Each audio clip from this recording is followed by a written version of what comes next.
जय हिंद एवरीवन। तो आज हम लोग क्लास 10th एनसीईआरटी मैथमेटिक्स में जो हम लोगों का टॉपिक है वह है nth term of an AP.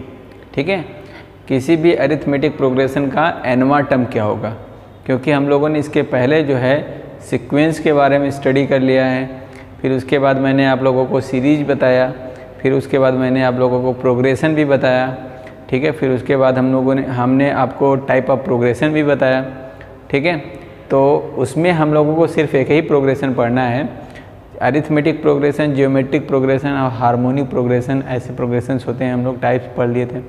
तो हम लोगों को सिर्फ एपी के बारे में जानना है, अरिथमेटिक प्रोग्रेशन के बारे में जानना है, तो वो सब भी हमने बता दिया अरिथमेटिक प्रोग्रेशन क्या होता है, उसमें common difference and first term and ये सब चीज़ें मैं बता चुका हूँ आप लोगों को, और पहचानना भी बता चुका हूँ।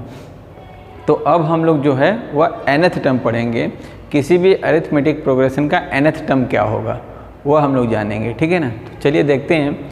सबसे पहले सपोज कर लेते हैं कि किसी भी अरिथमेटिक प्रोग्रेशन को, या हमने आपको बताया भी है कि किसी भी अरिथमेटिक प्रोग्रेशन को जनरली कैसे लिखा जाता है, a और a प्लस डी प्लस फिर कॉमा a प्लस 2d फिर कॉमा a प्लस 3d, इस तरह से हम लोग लिखते हैं अरिथमेटिक प्रोग्रेशन के टर्म्स को।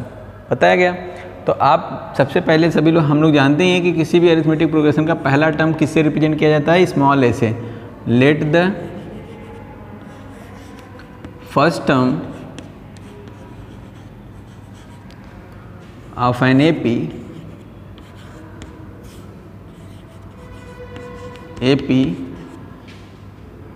B a small a and common difference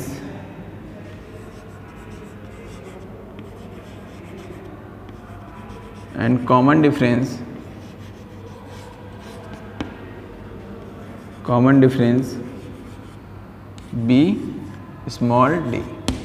मान लिया कि किसी भी अरिथमेटिक प्रोग्रेशन का फर्स्ट टर्म स्मॉल a है और कॉमन डिफरेंस क्या है आपके पास, स्मॉल d है। तो AP क्या होगा, AP यही होगा। बाय द वे मान लेते हैं कि उस AP के जो टर्म्स हैं वह क्या है, A1 है, A2 है, A3 है, ठीक है, A4 है, A5 है एंड सो ऑन है, इस तरह से है। ठीक है ना, अप टू AN है। तो हमको कौन सा टर्म चाहिए, AN की वैल्यू चाहिए। मीन्स AN क्या होगा, तो इसको इस तरह लिख भी सकते हैं, नहीं चाहे तो नहीं भी लिख सकते। तो आप इस तरह से समझिए कि आपको क्या करना है, फर्स्ट टर्म आपको स्मॉल a दिया है और कॉमन डिफरेंस d दिया है। तो चलिए मैं फर्स्ट टर्म के बारे में लिखता हूँ। तो इसका फर्स्ट टर्म जिसको मैं अभी ऊपर लिखा था मैंने, जिसको मैंने इरेज कर दिया, तो फर्स्ट टर्म को मैंने क्या लिखा था, A1 लिखा था। ठीक है, फर्स्ट टर्म को मैंने क्या लिखा था, A1 लिखा था। और A1 की वैल्यू भाई फर्स्ट टर्म ही होगी, A ही होगी, सबको पता है। फिर उसी तरह सेकेंड टर्म, यदि मैं सेकेंड टर्म को देखूं तो सेकेंड टर्म को आप देखिए यहाँ पे क्या होगा, सेकेंड टर्म इसका होगा A2, और जिसको आप लोग क्या लिखेंगे, A प्लस डी लिखेंगे। और थर्ड टर्म इसका क्या होगा, थर्ड टर्म तो A3 होगा, और इसको हमने A प्लस 2d लिखा है। ठीक है ना, इसी तरह से हम लोग इसका nth टर्म भी लिख सकते हैं, इसी फॉर्मेट में हम लोग nth टर्म भी लिख सकते हैं, जिसको हम लोग an से रिप्रेजेंट करेंगे। ठीक है ना, बात समझिएगा। किसी भी अरिथमेटिक प्रोग्रेशन के nth टर्म को an से, स्मॉल an से रिप्रेजेंट करेंगे।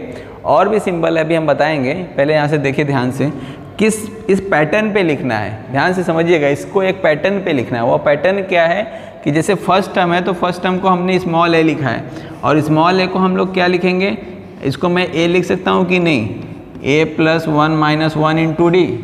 कहेंगे सर क्यों, देखिए 1 माइनस 1 0 हो जाएगा, और 0 इंटू डी बिकम 0, और सिर्फ a आएगा जो आपका टर्म है। क्लियर। अब फिर उसके बाद a प्लस d लिखा हुआ है, तो d को मैं लिख सकता हूँ 2 माइनस 1 इंटू डी भी लिख सकता हूँ भाई। 2 माइनस 1 की value 1 into D become d।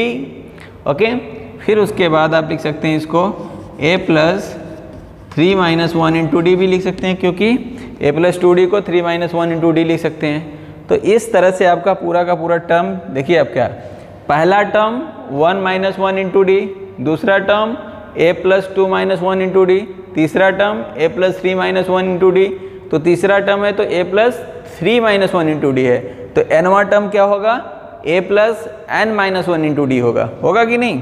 तो nth टर्म इसका क्या हो जाएगा, nth टर्म इसका हो जाएगा a plus n minus 1 into D. देखिए इसका nth टर्म क्या होगा, a plus n minus 1 into D. Clear हो गया, क्लियर, ओके।